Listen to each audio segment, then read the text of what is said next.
Mine dostlar,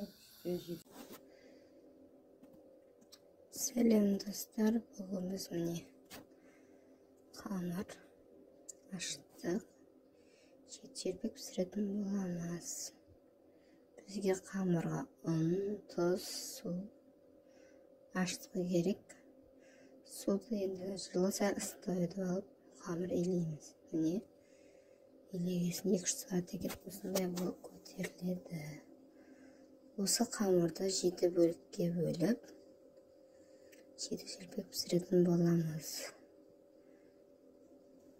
Dostlar, mine hamurda bizler 7 bölükке böldük. Mende hamur көп шықты, қалған басақыл жерерimiz. Осыларды жайып, қызып тұрған табада пісіретін боламыз.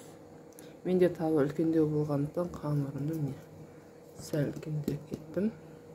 Шұқалап жайып, барлығын пісіріп аламыз. Міне достар, бізде жетшілпек дайын. Осылай қызартып, әдемі пісіріп аламыз. Немен қалған қамырдан осылай бауырсақ қылдым. Қазір пісіріп алатын боламын. Міне достар, бауырсақты пісіріп алдық. Лайк басып, коммент жазып, подписка етеміз. Қолдау жіберіңіздер.